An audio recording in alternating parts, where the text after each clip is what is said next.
GMC Sangli Miraj okay, याची परीक्षा झालेली आहे आणि याच्या परीक्षेचा निकाल पेंडिंग होता. त्या अनुषंगाने जी आहे RTI अंतर्गत माहिती मागवलेली आहे. त्या अंतर्गत बघा काय आहे, प्रति जन माहिती अधिकारी तथा प्रशासकीय अधिकारी शासकीय वैद्यकीय महाविद्यालय व रुग्णालय विषय माहितीचा अधिकार अधिनियम 2000 अंतर्गत आपला अर्ज. पुढे काय म्हणेल, ही पत्र बघा 10 मार्च आहे ओके, 2-3 दिवसाखालचं. मग लक्षात नव्हतं व्हिडिओ बनवायचं, पण एका विद्यार्थ्याने मेसेज केल्यावर मी त्याला ते पाठवलं होतं.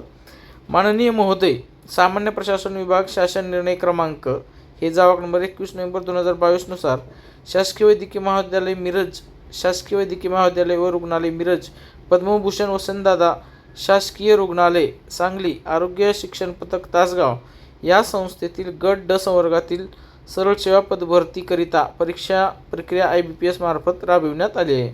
परीक्षा झालेली आहे आणि IBPSने ती परीक्षा घेतलेली होती ओके. आपण त्यावेळेस टेस्ट सिरीज पण राबवली होती टर्निंग पॉईंट्स ॲप मार्फत ओके, 49 रुपीजला. आता 99 असेल किंवा 49 असेल, तुम्ही बघून घेऊ शकता. तर आज अखेर IBPS या कंपनीमार्फत या संस्थेतील गट ड संवर्गातील सरळ सेवा पदभरतीकरिता परीक्षा प्रक्रियेचा निकाल अप्राप्त आहे. म्हणजे IBPSकडून त्यांना निकाल जो आहे तो अजून मिळालेला नाही.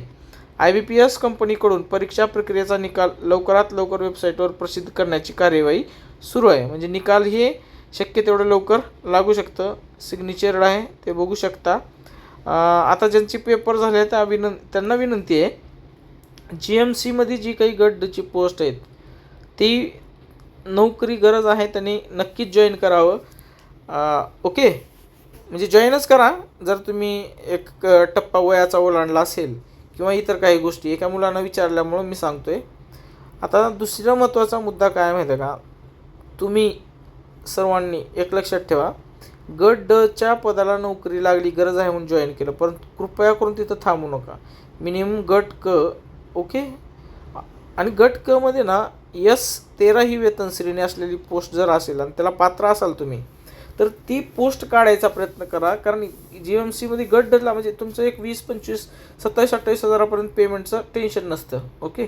तर त्या गोष्टी सॉल्व्ह झालेल्या असतात. परंतु आयुष्यामध्ये काहीतरी चांगलं जगायचं आहे आयुष्य, आणि 4 पैसे असल्याशिवाय तुम्ही जगू शकत नाही. म्हणून मी GMC गट ड मी देखील टेस्ट सिरीज बनवल्या, परंतु मला पर्सनली ती पोस्ट आवडत नाही. म्हणजे ठीक आहे, गरज असणाऱ्यांनी किंवा लागले म्हणून तुम्ही करा, मी त्याबद्दल मी म्हणत नाही.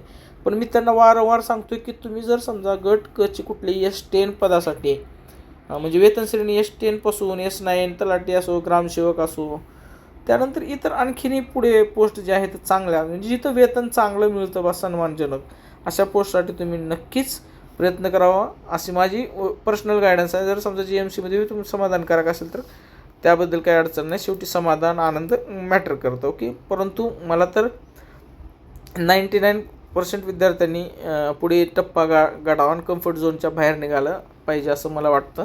व्हिडिओ जरी ह्या निकालाबद्दल माहिती द्यायचं होतं, परंतु GMCच्या विद्यार्थ्यांना बराच दिवस झालं कॉन्टॅक्ट झाला नव्हता. या व्हिडिओमार्फत त्यांना काही सूचना पण द्यायच्या होत्या, त्या दिल्या.